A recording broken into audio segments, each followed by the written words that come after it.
All the buttons pressed. Great. Hi, everyone. I think we're already here. I'm James Crossley. I'm the general manager of Madison Books, and I want to thank you very much for joining our live virtual event tonight with Iona Whishaw and Francine Stephanie Barron Mathews.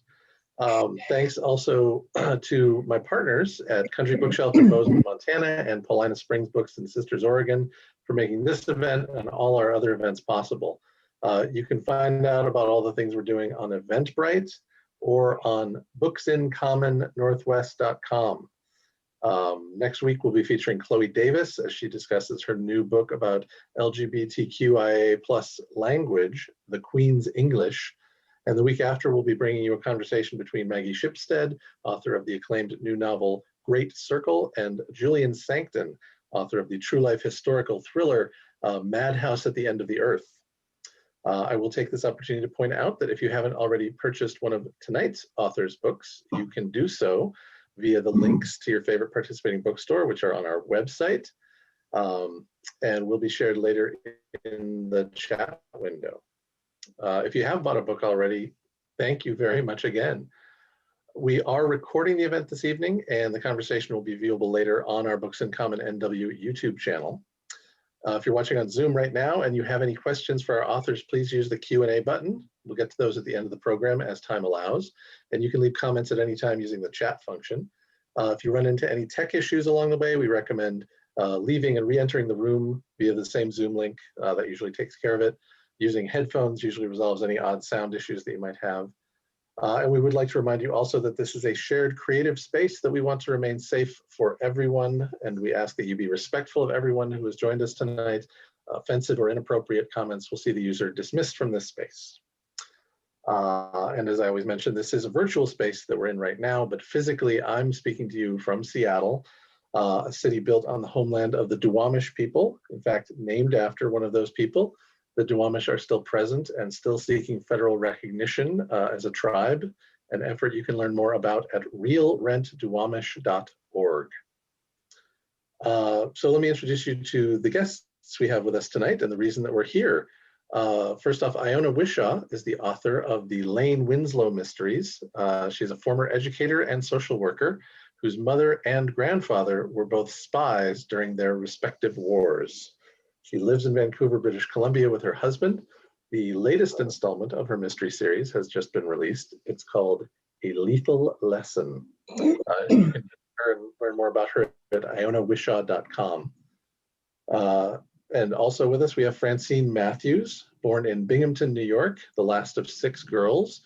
She attended Princeton and Stanford universities, where she studied history before going on to work as an intelligence analyst in the CIA. So we've got spooks with us tonight. She wrote her first book in 1992 and left the agency a year later. And since then, she's written 25 books, including the critically acclaimed Mary Folger series and the nationally best-selling Being a Jane Austen Mystery series, which she writes under the pen name Stephanie Barron. She now lives and works in Denver, Colorado, and you can visit her at francinematthews.com. That's Matthews with 1 T, like Eddie Matthews, the great third baseman, Hall of Famer. Sorry. Anyway, I will let the two of you get to it and make myself scarce for a bit, and I will come back later to ask you some questions and share news from the audience. So I'll see you in a little bit. Bye, James. Thank you. Well, Francine, you and I met in Arizona at the Tucson Festival of Books, and as I recall, we were both on a spook panel. Seemed to me, and I was feeling odd about that because that particular book that I had out that year had no spooks in it. Isn't that funny? Yeah.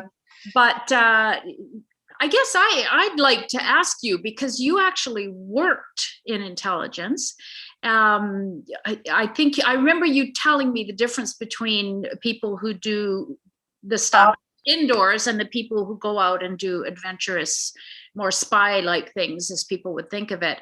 But how much has your writing been influenced by the whole notion of spying and the whole notion of intelligence? Yeah, I think that's a wonderful way to put it, Iona, because anybody who writes or reads mysteries has, I personally believe, a high analytic cognitive function, which sounds more grandiose than it ought to, but people who are highly analytic love to piece together bits of information into a whole that they think is somehow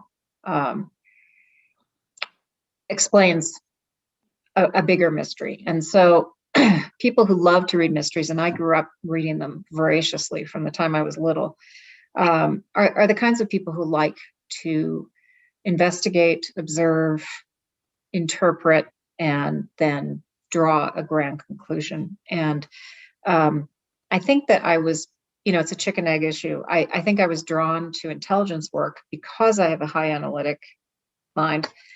But in turn, being an intelligence analyst fostered that sort of way of looking at the world, which I then applied to writing mystery fiction. So, it's been a continuum.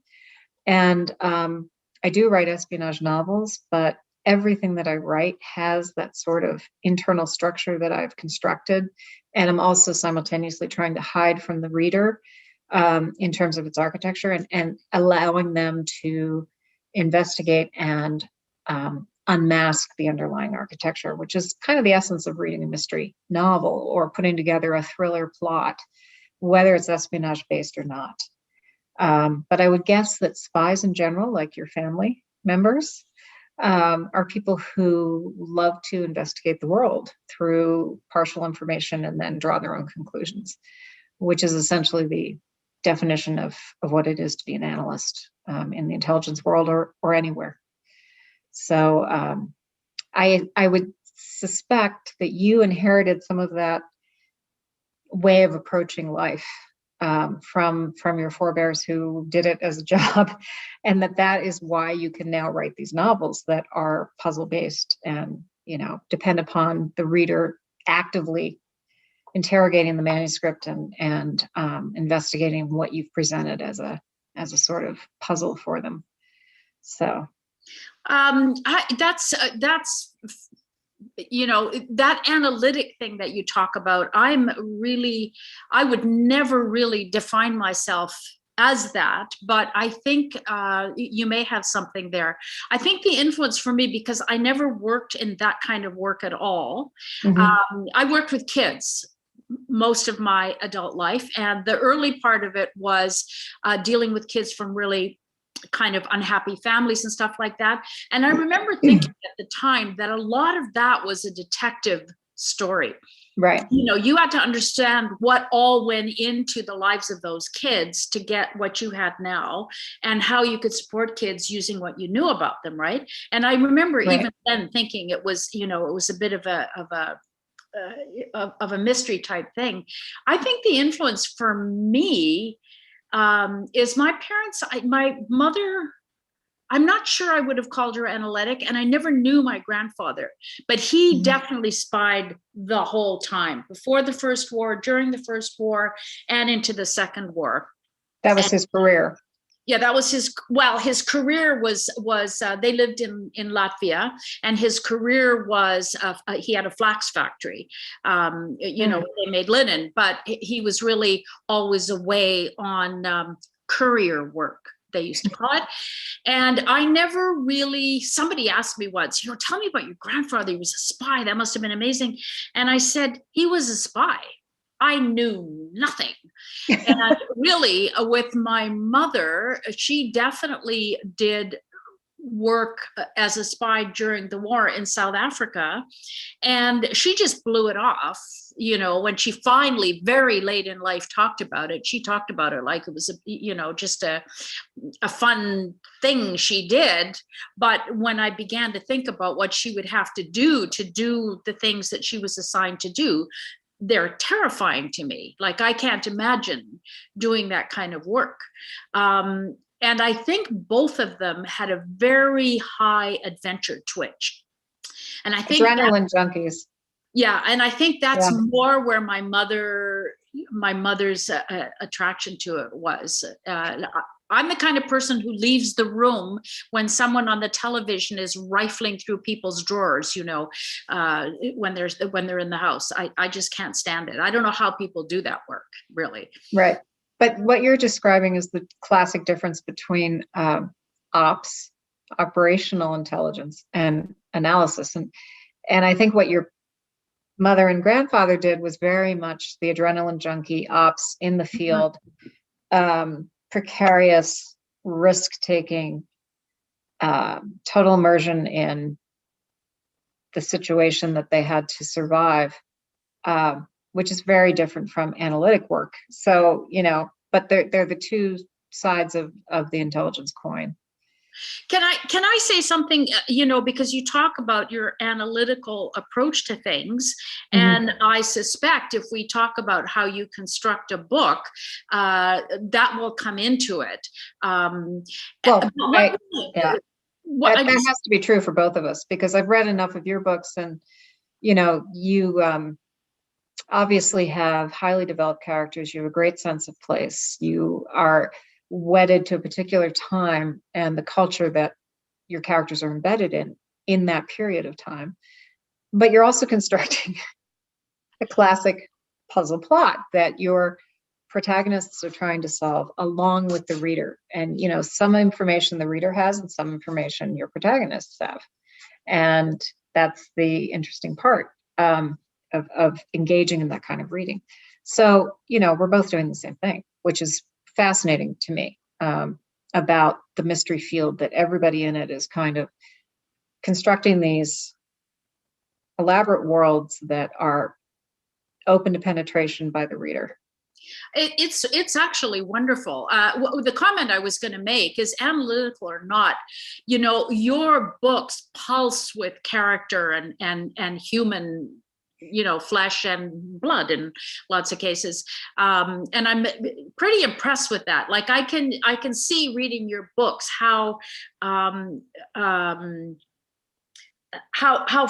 of flawlessly they're constructed. I don't see your work. I think that's what I'm trying to say. I don't see what you've done, but I get drawn along by it, and I think it's just so absolutely amazing, whereas in my case, I think it's more about how I structure the books. And I really think, when you remember the old rules for detectives from the Detective Club of the 1920s. Go through them for me. Well, God, I mean, there were pages of them, right? But I think the really relevant ones for me, no deus ex machina, you can't inflict a criminal on the reader at the last minute who hasn't been there all along. And you have to make it possible for all those readers who are just like you're describing, who are analytical and want to work along with the people in the book to discover what the secret is, who the murderer is, whatever it is. You have to leave something for them to work with. So I would say those are the two things. I hear your pooches. Yes, I'm sorry. I have a dog cacophony going on in the background. Anyway, those are the two rules that I think I always try to remember. Be fair to the readers, right? Give them something. Play fair. Play fair, and don't inflict something on them that wasn't there. So yes. I would say that was, I mean, there were a whole lot of other rules that were just silly. They were a silly group of people who got together, but silly, brilliant people. Right. So, yeah. So Iona, I'm really curious, if you don't mind, you could have written anything when you decided to sit down and write a book that was partly rooted in your family history, but also in the place you love most, the place that has nurtured you geographically. Why were you drawn to writing a mystery, or a mystery series in particular, with, your obvious historical bent in fiction? You could have made it anything. Why the mystery genre? Because I think, like you, I got attached to mystery very early. How many things have you been to where all of the ladies of a certain age who write mysteries all started with Nancy Drew? And so as an adult, a lot of my reading was mysteries. I mean, I adore, and reread continuously the Dorothy L. Sayre novels and the Nigel Marsh novels, all those kind of classic, slightly more toothsome mysteries than, say, an Agatha Christie. Her books were, they were fun, but they were 40,000 words long, so exactly. Although one of my favorite writers is Stuart Kaminsky, and he didn't write very long books. Interesting. But his books are absolutely, to me, they're just a huge influence. I absolutely love them. I've never read them. Oh my God, you have such pleasure before you then. He has 3 series that are, he has something called Toby Peters, which he wrote for television, and movies. And I never really followed those, but he has one set in Russia that takes you from communism through glasnost through what we've got. And then you've got a lovely old Jewish detective with health issues in Chicago, the Lieberman series. And then there was one called Finesca, which takes place in Florida. And they're just such cleanly written, beautiful human books, and anyway, I just love them. And they're sort of more on the line of being policiers sort of thing, but they're wonderful books. I'll have to start. That's right. Yeah. I was interested. We were talking about setting, I think, at one point, and I think it's a broader issue than just setting, but like your Nantucket series are so crystalline with setting. As are your British Columbia books. Well, so I want to talk about where that comes from, because I think it's more than just, I've been here, I've taken some pictures, it's something deeper than that. And I guess I wondered what it is in your life that allowed you to access that kind of feel for a place. I think it's the power of memory, which is so entwined with landscape. And because my family was large and moved constantly, my father was in the military and we lived all over when I was young. The one constant in our lives was New England in the summer. And we did not summer on Nantucket. We summered on Cape Cod, but we always went to Nantucket while on Cape Cod. And 3 of my sisters have lived permanently on the Cape in their lives. And so I personally loved Nantucket. I had a deep resonance with the whaling history and the isolation of the place, the weather of the place, the windswept sort of moors that characterize its landscape, the federal architecture, which is trapped in time because whaling as an industry ended in 1848 with the invention of kerosene and the simultaneous silting closed of the Nantucket harbor, so whaling ships that left could never come back. And it's just a fascinating time capsule, Nantucket. At the same time, it's a place that has the enormous stresses of huge wealth. It is a place that I find most akin to Aspen in its extraordinary privilege, coupled with a population that runs the island that is not privileged. The people who are the firefighters and the cops and the teachers in the high school and the nurses in the hospital, the people who do the landscaping and collect the trash and run the grocery stores. That whole core population of the island makes it function. And yet they are being priced out of living there by the extraordinary wealth that calls it a resort community. And so the internal tensions of the place are fascinating to me, because when you have that kind of contrast in populations, you always have the possibility of conflict, and with conflict comes violence. So for me, it was an ideal setting for a mystery series. And I started it back when I was at the agency as an analyst. I wrote the first novel in 1993. In that series. And I've written other things, most obviously the Jane Austen mysteries, of which there are 14. I've written 6 intelligence spy novels, and some independent women's fiction. But I've continued to write the Nantucket series, and watching the place evolve as I've evolved as a writer and as my characters have evolved in their lives, has been kind of a life lesson for me. That's fantastic. I want very early on, you said it had to do with the power of memory. And I really think when I think about my books, memory plays, because the memory for a young person, a child, is so visceral. They soak everything in whole. They don't go, oh, nice sunset over there. They just take, the smell of the place, the feel of the air, how things look, how scary it is at night to look at the dark, forest and all of that. And I really did. I have to say, I really did access exactly that.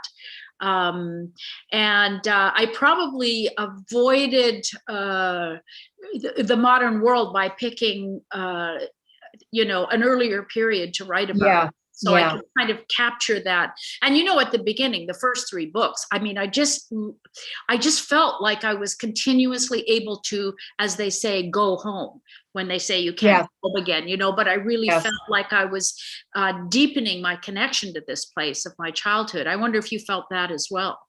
Well, as a writer, this, Iona, that when you have to live mentally in a place while writing the book for what can be a period of 9 months to a year, or however long it takes you to complete that creative act, you are living mentally in a place, and it had better be a place you love, because you have to go there every day and you have to spend hours there every day. And I think that that's key to the authenticity of the prose, is the awareness the reader has that the author is living fully in that moment that they are experiencing through the written word. So it's very powerful. And I actually find that has been critical for me with everything I've written. I don't write books, by diktat, because my editor tells me to. I find that there's an organic process to coming up with a story that arises from something I'm passionately interested in and have questions about, and the questions formulate the story. And from that then, and the research that you do, which I know you've done a ton of, and I'd love to hear about your research into the BC at that time. All of that comes together into this sort of intensity in the writing that conveys to the reader how important it has been to you to live in that world mentally, because that's what we do. We do live in other worlds for huge swaths of our time, and coming back and forth is sometimes challenging, especially when you're doing a series. I found that with the Jane Austen books. I'm passionate about the Regency period in England and the Napoleonic period in France, and I studied it in college. I have a whole construct of people I read, memoirs, and I know the 6 degrees of separation among people in 1814 England, and I tap into that when I write those Jane Austen novels. But what I love is that people who similarly love Austen and are enmeshed in that period convene around the books, because it's like a common terrain that we can all navigate together, which is fun. I think what I enjoyed so much about your Jane Austen series is how you, in some ways, they're bold because they're mystery novels and you're creating a life for Jane Austen that she never had. But you're using something she did have, which was for that period, an extraordinary sense of independence and self-actualization in a way, for that period. She was, I think had huge, and perhaps it made her more alone than other women in her class. But, I think you capitalize on that particular aspect of her so well. Yeah, she was very much the driver of her own life, which I think is, evident in her letters, which I use as my source material for the book. So yeah, I am creating a life she didn't have, but they are very embedded in the life she actually lived. And that's been fun to do. So tell me about how you conceived of Lane.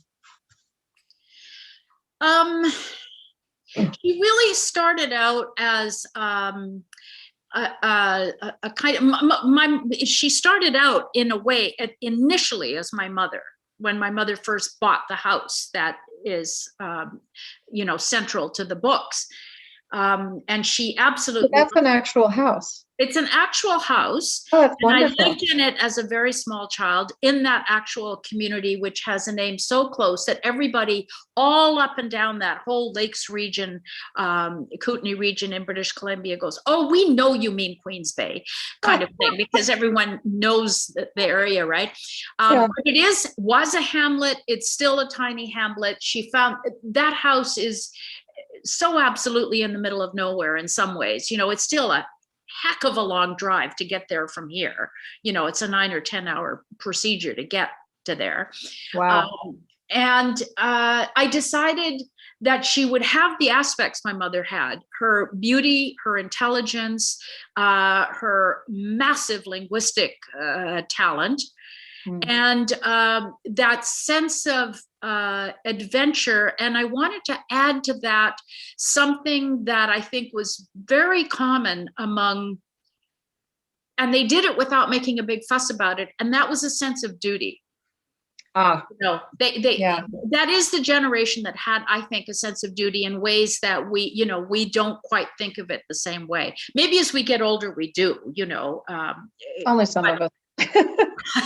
But I think it's really a feature of that generation and the generations that came before. I think the 60s really created the big break between who they were and who we are, and our descendants. And so, her desire to go into intelligence was really just a desire to be of use.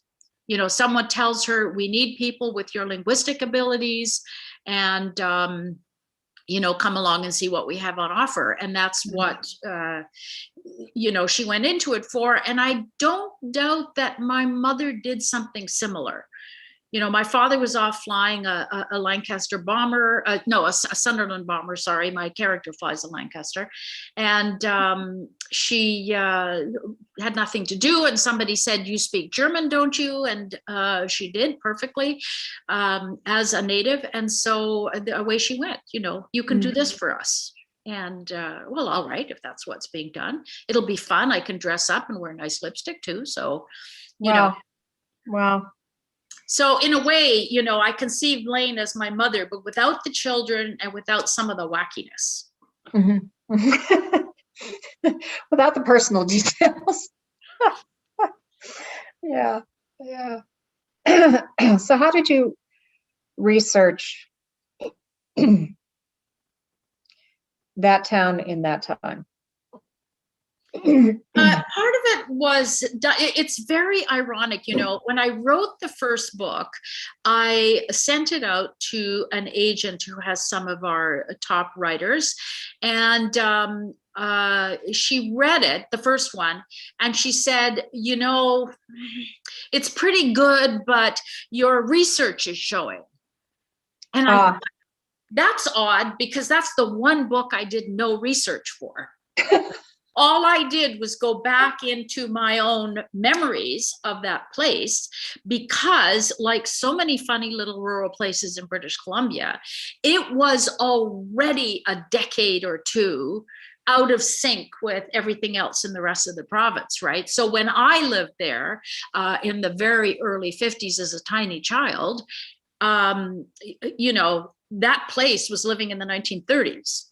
Interesting. So everything about it was that, the American family was the big new to do, that came there with their disruptive, noisy children and their not English in any way culture and all of that. Right. So in a lot of ways, all that was showing when I first wrote that book was me lovingly, going through all the things I remembered about the place. Right. So that was it. And I think if I can just say something about the language is important because it's a historical book. And really, I think I'm just accessing how my mother and father and my aunts and uncles, who were all English, spoke with each other, and the sense of humor they had and all of that. And so that was another thing that I think can help anchor a book is language. Absolutely. I have found what I primarily write is historical fiction, regardless of the plotting. And what I found helpful is reading the books that my characters would have read in that period. That real contemporary feel. Yeah, like when I wrote a book about Jack Kennedy in 1939 called Jack 1939, which is about him at age 22. He took off the spring of his junior year at Harvard, and he traveled alone from London to Moscow and everywhere in between from February 1939 through September of 39. So he was alone in the middle of Europe as Hitler was preparing to take Czechoslovakia and then Poland.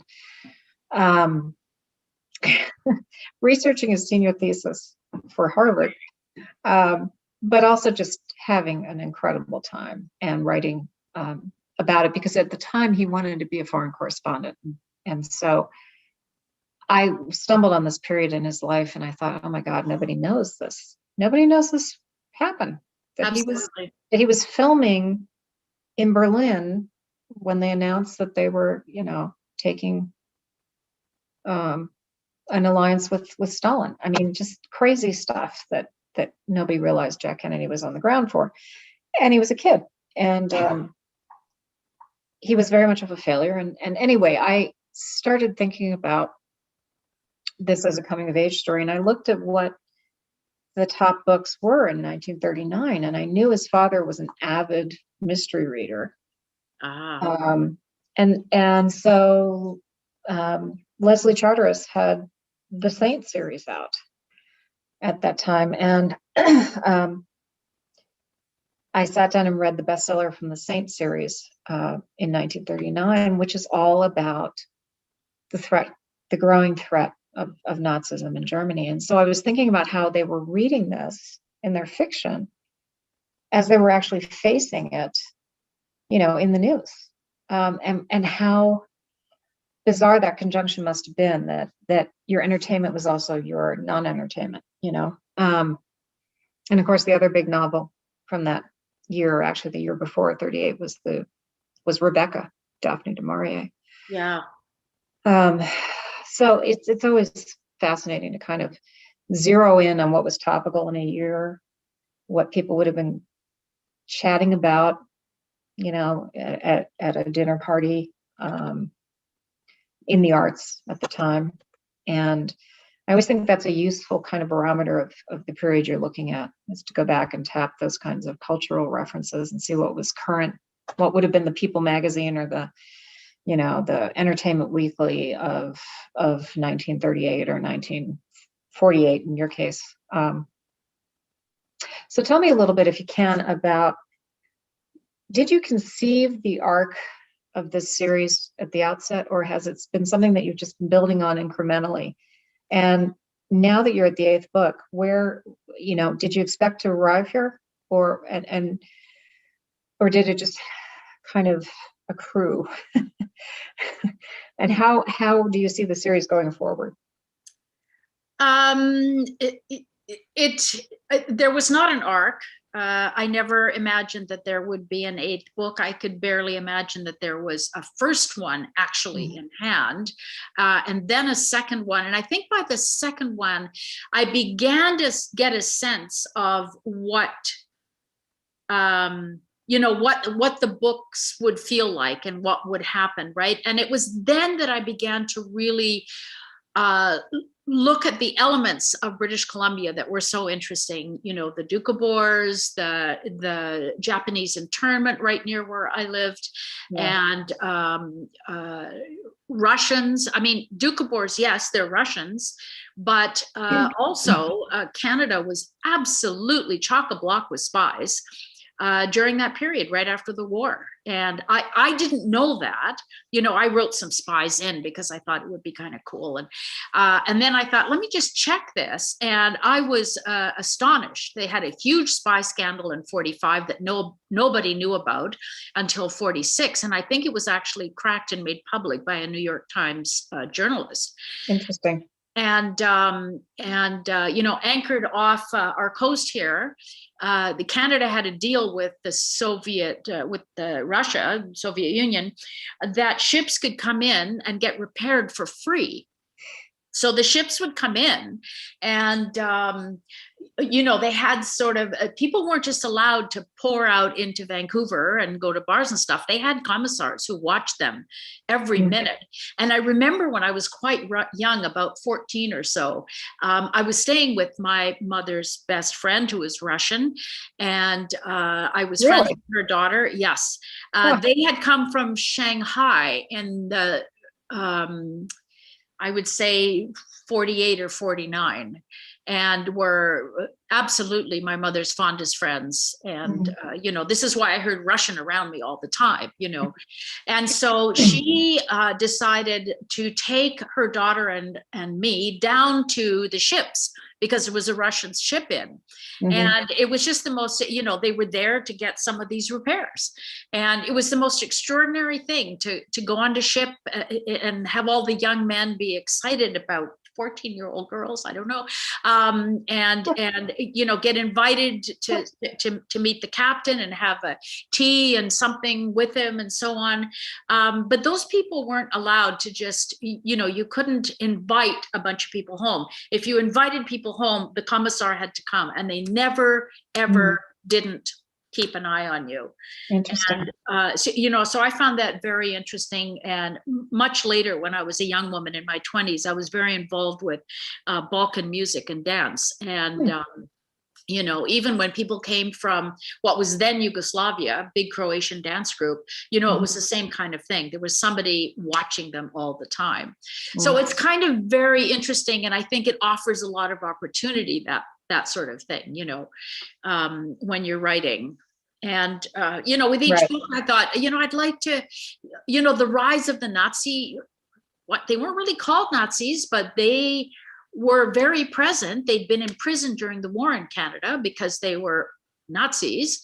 And then when the war was over, they came out and they continued with their right-wing kind of fascist, you know, so that was a very interesting thing that I hadn't, you know, really been conscious of until I began to explore it for the books. Right. You know, so, you know, there's a lot. The Home Children, which appear in my third book, is a huge story. And again, I didn't really know about it, right? But it's a huge story in Canada, you know. But you uncover this stuff when you're writing and you're educating yourself, and then you get enthused about the topic, and then you start to, you know, fashion it into something that's an experience for a reader. And I think for me, the idea of taking somebody and then imagining their actual life, their actual experience, you know, for me, that's huge.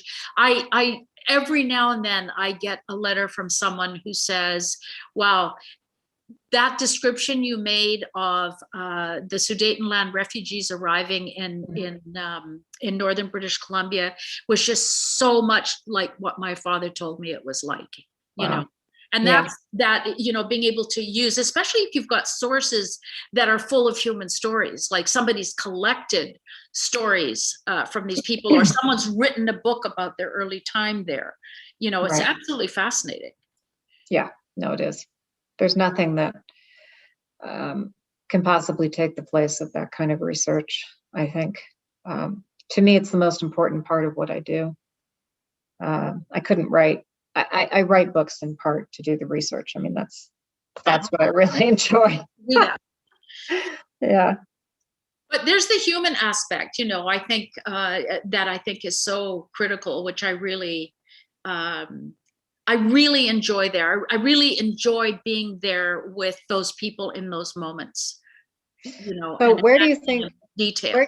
where do you think Lane goes from here? Because I said to you at another time that I felt as though you had a interesting point where where the series could have gone one of two ways, and that was in book 4 when she flies back to London and she's looking at Darling's arrest for a war, World War II incident, charged with murder.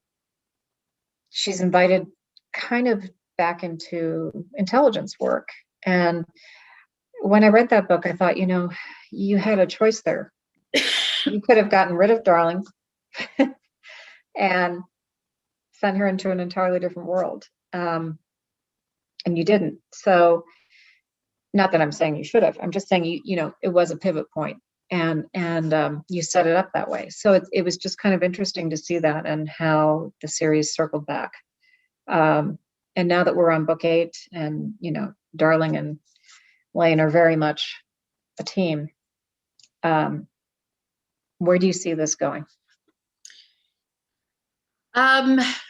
Good question.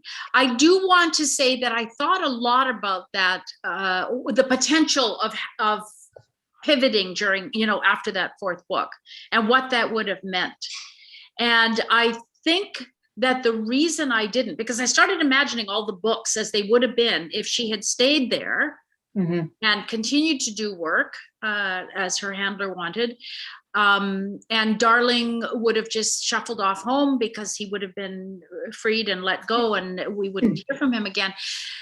And I think at the core of it is who they are as people. Like, both of them are kind of isolates in a way, right? They're very self-contained, and it takes a lot.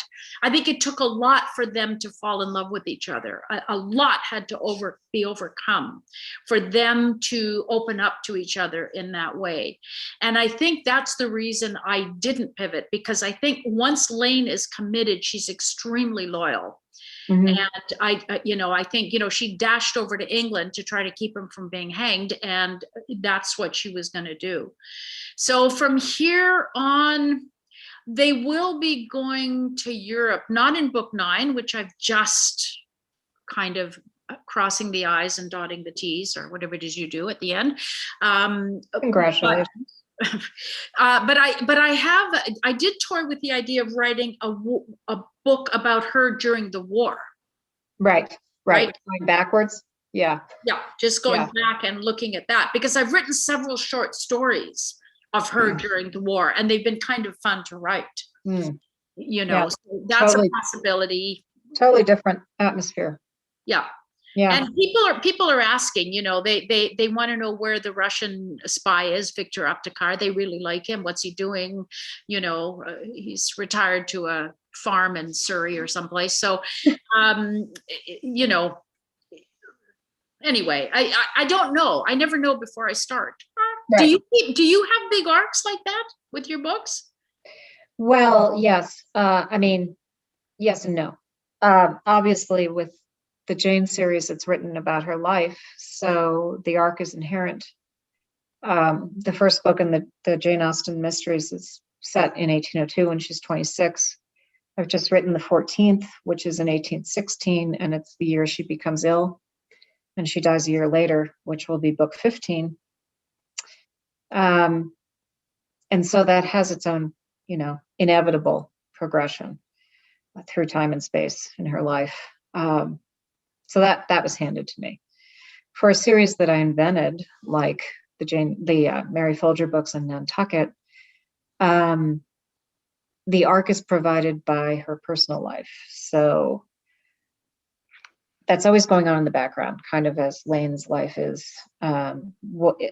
Mary Folger is a police detective on the Nantucket force, and her father was police chief and her grandfather was police chief. And at the time I started the series, she was the only woman on the Nantucket force, because there were no women on the Nantucket force when I started the series. Now there are many, so that's changed. But I knew I admired writers who could kind of carry the reader through a psychological growth path for their main characters, while simultaneously putting them in a position where they had to survive and solve a problem. But that the reader who followed the series was always getting a sense of a life progression for that character. I thought that was important, rather than having a character who's kind of static and doesn't evolve a great deal, but is just in different situations with every book. I wanted my characters to grow as they aged, and that entails, of course, life changes. So, I knew she was going to end up getting married. I knew her professional life was going to change.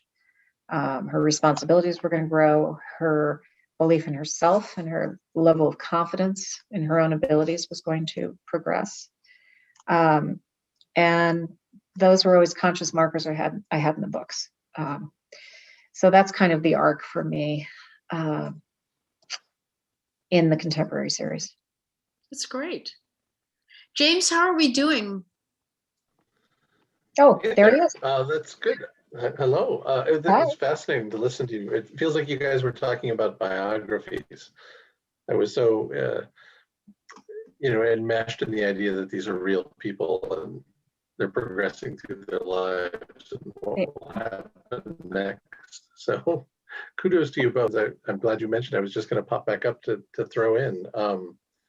I guess starting with Iona, I mean, you guys touched on this a little bit, but what's changed for Lane Winslow with marriage specifically, if anything? I think a lot especially, of things. I mean, it's a big thing in anyone's life now.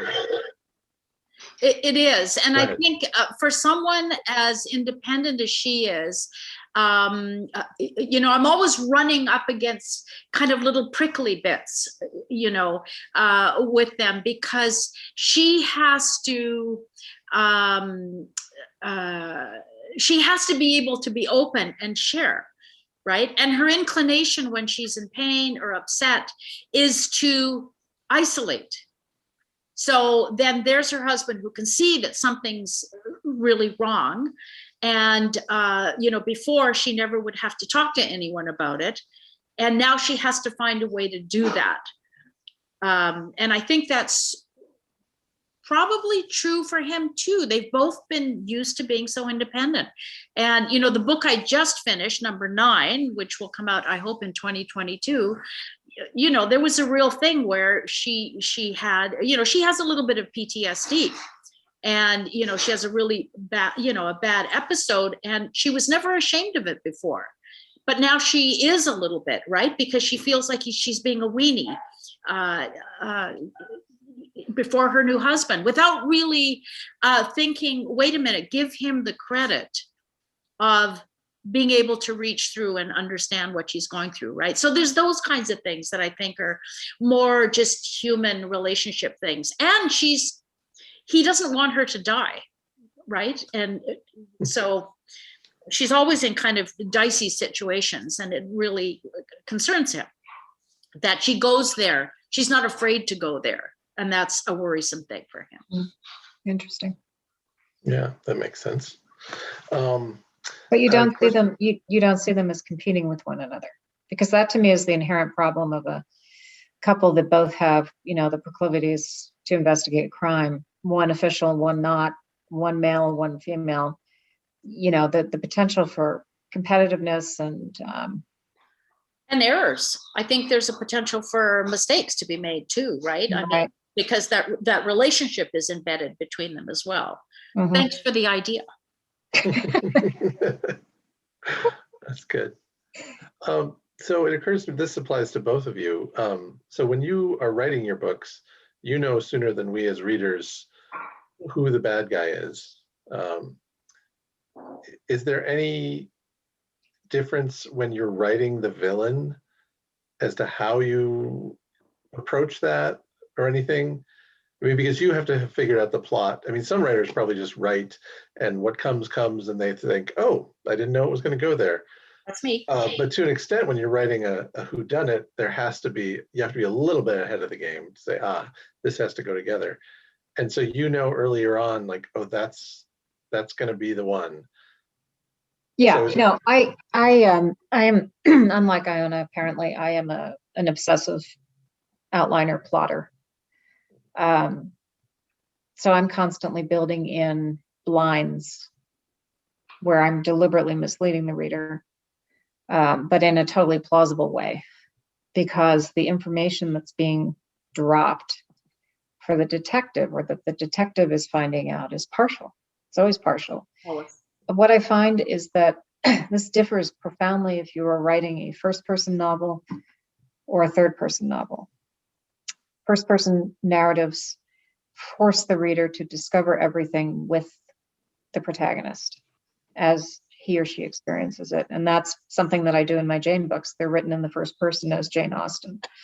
But most of my other novels are written in the third person omniscient, and that is enormously liberating because it allows you to give the reader a scene that the detective is not seeing at all. So the reader is seeing the anti-hero in a different city, setting up his next move, while the detective is blithely going along a totally different path in a different locale. And so the reader feels invested because they're investigating aspects of the plot and crime that the detective doesn't know yet. That's a really powerful feeling for a reader. And so it's manipulative on the author's part, but it's very conscious. And it helps the reader put things together that with perceiving what the detective learns, they have more pieces of the puzzle sometimes. And then at other times, they lack critical pieces of the puzzle because you haven't given it to them yet. And so there's a wonderful flexibility in the third person narrative approach, because you can just play with simultaneity of plotting, where you have some characters here and at the exact same time there are other characters here and events converge. There's a whole choreography to the third person omniscient novel that is much more complex and demanding than any first person narrative will ever be. That's very interesting. That's not something it's not something I've ever heard discussed in a conversation about so-called genre fiction, and very rarely even in so-called literary fiction. That actually reminds me of something else I was thinking of. You would hear often these sort of highbrow authors asked, who they enjoy reading. Like, I don't know, Anthony Burgess and Cecil Day Lewis and Auden even, and they're like, oh, I like mystery novels, when I'm not writing my poetry or whatever it is. Do either of you have, do you need to get out of crime fiction at times and read something completely different? Do you have favorites outside the crime world? Well, I write outside the crime world, so yes. Okay. I write historical fiction that's not crime related, that is more like, biographic historical fiction. My book, That Churchill Woman, which is about Winston Churchill's mother, is purely a period novel set in Jenny Jerome Churchill's life. So I do find that it's helpful to cleanse your palate, as it were. I read very broadly. I read a lot of nonfiction, ton of nonfiction, because I'm an historian by training. And so, everything is fodder for the mill. Iona? Yes, I do. I tend to retreat an awful lot to things I've known and loved. I'm a huge, massive Austen fan. I'm a huge, massive Dickens fan. And so I will periodically start at the beginning and reread all of those. Right. I'm a huge P.G. Wodehouse fan. If there's any influence, I almost feel like P.G. Wodehouse might be pretty central to that. But often my favorite writing is mysteries. I've just gone through the Dorothy L. Sayers bunch again, probably for the fourth or fifth time, just because I love them, and it's a good, nice, comfortable place to go. It's a great world to visit. It's a great world to visit. And luckily I'm in a book club that, keeps me reading The Overstory and All the Light You Cannot See, so I get to read some of those other novels, because otherwise I'd be, either writing or sitting with a cup of tea someplace comfortable. Maybe you can use Woodhouse as an inspiration to write the wackiness, your mother's wackiness that you left out of Lane Winslow, into some other series of books, like a screwball comedy thing or something. That's right. Screwball comedy is me. Yes. A question here from the audience about the mystery books that you read as young readers that drew you into the mystery genre. We did just talk about some of the things you're reading now. I know you mentioned Nancy Drew. Were there other formative writers in your youth, either of you? I'd like to hear from Francine, because she said she started reading them early and often. Well, I actually did not read a lot of Nancy Drew. I read the Dana Girls. Oh, the Dana Girls, yes. The Dana Girls were the corollary series to Nancy Drew. But to me, they were much more sophisticated, because the Dana Girls were at boarding school and had their own roadster and, went on exotic trips with their uncle, who was their guardian, who was a sea captain. And, I don't know why, but that whole world was more interesting to me. I was reading those in second grade. I remember vividly. We had a whole collection of them. So those were great. But I was one of those people who basically fled life by reading. I read constantly everything, and it wasn't just mysteries. I read a lot of Thomas Hardy, and I read War and Peace when I was 10, because it was on TV in 1973 when I was 10, and I couldn't wait to get from Sunday to Sunday. Episodes was on Masterpiece Theater, and you had to wait the entire week to find out what was going to happen. So I just started reading. You got to read it, yeah. And I was allowed to do that in the sense that my parents never set limits on what I read, which was very freeing. And I started writing very, very young. So as soon as I could write, I was writing fiction for myself. And I do think writers are born, but I think writers are formed by what they read. And I think it's profoundly influential in the rest of your life, what you read as a child. So, I was reading Agatha Christie, Marjorie Allingham, Niall Marsh, Michael Innes. Lament for a Maker is such a phenomenal book. It has its roots in Wilkie Collins' The Moonstone, which another phenomenal book, and so you can start to piece together these threads. But when I got to college and I was studying Napoleonic France, it was partly because I'd read War and Peace at 10 and Pride and Prejudice at 12, and realized that the world Austen was describing was the same world Tolstoy was describing during the War of 1812, and they had been occurring simultaneously on opposite sides of the globe. How astounding was that, right? And suddenly I wanted to know about that period of history globally, and why the British were fighting Napoleon, who was invading Russia, and how that influenced world literature. What a great, great moment for any reader. You have this sort of convergence and epiphany of the cultural threads that have been informing you. And when you do that young, it does formulate how you interrogate the world forever after, I think. So it's not an accident that I write about that stuff.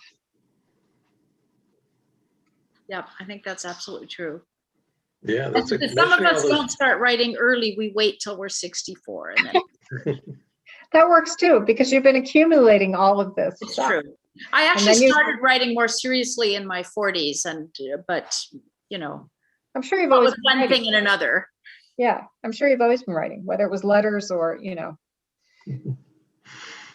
I worked in newspapers for a while. You're always using that facility somehow. So. You mentioning all these books is a good chance for me to mention to the audience that if you haven't purchased the author's books or any of the other ones you mentioned, please do go visit the participating bookstore of your choice. Click the logos of these. these are wonderful, but all the ones we've been talking about, every time we do this, I'm like, oh yeah, that's great. I have to read that. And I've learned about new things too. We're pretty close to time, so I'll just throw in one last question. We've been talking about Jane Austen. Do either of you have a favorite? So I have a peeve where, I have an idea of what I think Jane Austen was like. And now and then you see adaptations or people using the work where you go, that's not, I don't think that's true. Do you, other than your own work, of course, that's your Jane Austen, Francine, but Right. do you have a favorite? I'm partial to a movie that not too many people seem to have seen, the Miss Austen Regrets, which features a more acerbic than sweet Jane Austen, which I like to imagine is accurate.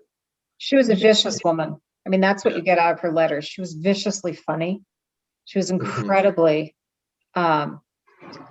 verbally adept, and she enjoyed the power she had over people by the way she could dispose of them verbally. And you see that in all of her secondary characters, which are just such hilarious caricatures of people she knew. My favorite Austen is Persuasion. Oh, book. absolutely. 100%. too. I agree. See, that's 3 for 3. That's good. We'll have to have a book club or something. Yeah, we will. We'll all have to read Persuasion. That's right. We'll get back together and we'll do this again. Okay. Well, thank you both for being here. This was wonderful. I really enjoyed it. You're both welcome anytime. And thank you all for tuning in. We hope to see you for more of these events that we do next week and the week after that and so on. So with that, we'll say good night. Thank you so much, James. Thank you, James. Lovely Iona- to see you, Iona. Francine. Iona, congratulations on the 8th lane and getting the 9th in the can. Thank you very much. So long, everyone. All right, Thank so you. long. Bye-bye. Bye.